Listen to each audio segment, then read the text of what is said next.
மக்களாக அல்லாஹு தாலா நம்ம அனைவரையும் ஆக்கி அருள் புரிவானாக.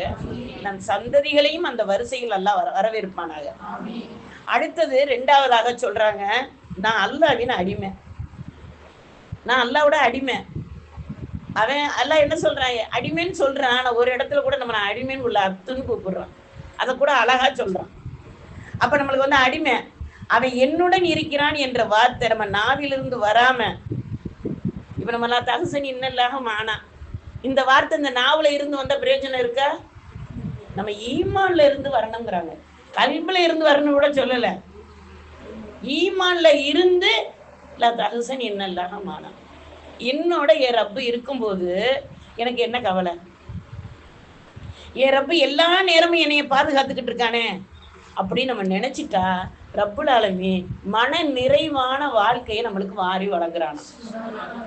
இப்ப நமக்கு மனசு சரியில்லை, எனக்கு கவலையா இருக்கு, பிரச்சனையா இருக்கு அப்படின்னு நம்ம சொன்னோம்னா என்ன, ஈமான்ல இருந்து அல்லாஹ் என் கூட இருக்கேன்னு நம்ம நினைக்கல, நாவல சொல்றோம், மிஞ்சி போன மனசுல சொல்றோம்.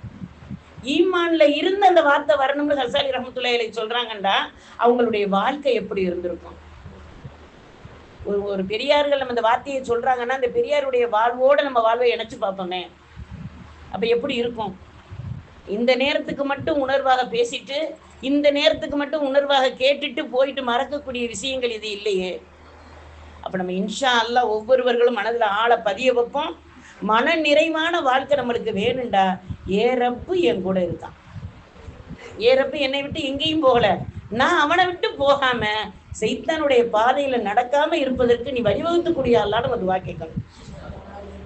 ஏன்னா இப்லீஸ் எல்லா நேரத்திலையும் எல்லா நிலையிலையும் நம்மளை வந்து என்ன செய்வான், சீண்டி பார்ப்பான். நப்சு என்ன செய்யும், அதை விட குதியாட்டம் போடும்.